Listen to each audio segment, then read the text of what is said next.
Abduction, Chapter 17, Part 1. Placating Echo and saying I agreed with her about her insinuation that aliens were about to invade Earth would have gotten us into another argument. I really did want to find a reason for the alien visitations to Lutzspore, but I wasn't convinced. Still, I think it is secondary to finding the purpose behind people's disappearances.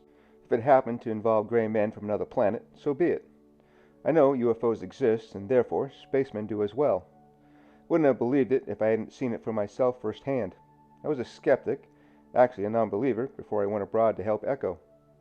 We arrived at the location of Maxim Volkov's house a few minutes late. The snow had stopped falling early enough in the day to make the roads passable by Ukrainian standards. I eventually found the apartment complex after the sun had already gone down.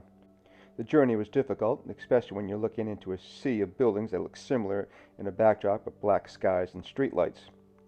Up ahead, I noticed a lunatic waving at our car while Echo and I were looking for the building Maxim lived in. It wasn't until another vehicle coming down the other direction, whose headlights happened to shine across the insane person's face, it was Valeri. I should have known he had been waiting for us.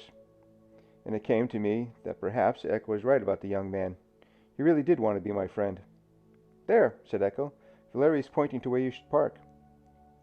This I was grateful for, because parking anywhere was going to be a nightmare, when you consider that we were a little late and everyone was at home with their cars parked on the road and as close as they could park to their own apartment. Valeri was a savior, because I did not want to park 5 blocks away and really be late to the party. Valeri made it easy by just following his pointing finger. As I exited the car to greet Valeri, I looked up and saw the lights at the top of the building. I had no doubts at the moment where the party was being held. It was like a beacon to the heavens saying, "We are here." I should have guessed that Maxim Volkov's apartment was in the penthouse of the building. "Come, everyone is waiting for you," said Valeri. "How many people at the party?" I asked as I opened the car door for Echo. "There are about 20 people upstairs already," answered Valeri. "Most are people that are close associates with Maxim, and a few workers from the sporting club and his other businesses." All I could think of was Natasha when Valeri mentioned the gym. What was Natasha wearing or not wearing to the dinner party? If I asked if the sporting club's welcome kiosk girl was at the party already, I might as well commit suicide right on the spot, because if I didn't kill myself, Echo would kill me right there with her hands around my throat. Echo got out of the car and grabbed my arm. The parking lot was cleared of snow, but it was still slippery in spots. She needed me to stay stable while walking on 3-inch stiletto heels. I closed the car door and looked at Valeri, but he looked at Echo, dressed in Tatiana's black fur coat and matching hat. "I think you'll find every man in the room filled with envy, my friend," said Valeri. "Your wife will be the most beautiful in the room, and Maxim will wish to speak business with you, Echo." "What sort of business?" asked Echo. "Model for the club," replied Valeri. "Oh," remarked Echo. "But come with me.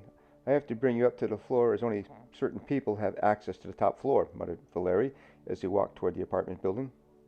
Echo held on tight, and I ambled so she would not fall. All the while I was thinking about Maxim. Why did he need security on his own floor? It was odd, unless it was exceedingly dangerous to be an ordinary businessman in Ukraine. More likely I was overanalyzing the situation, and Maxim did need security. But how much did he need to be safe? The answer to that question was waiting at the elevators. One could not unsee the 2 men that stood over 6 feet tall loitering in the lobby. Both men were wearing dark suits and black button-down shirts to match. They could have been twins if it weren't for that one was a brunette and the other had long, shoulder-length blonde hair. They hadn't moved from their position for me to see if they had pistols under their sports jackets. The only thing missing was the dark, cheap sunglasses. Maybe Maxim thought the dark shades would be too much, considering the sun had been down for over 2 hours. Valeri paid no attention to the 2 men, but they did acknowledge him with a slight head nod. It was difficult to discern what the signal meant. My instincts told me Valeri was much more than a manager of a sporting club. He was Maxim's right-hand man for all deeds the man himself could not perform or would not perform. I wonder if that included kidnapping girls and turning them over to be sex slaves.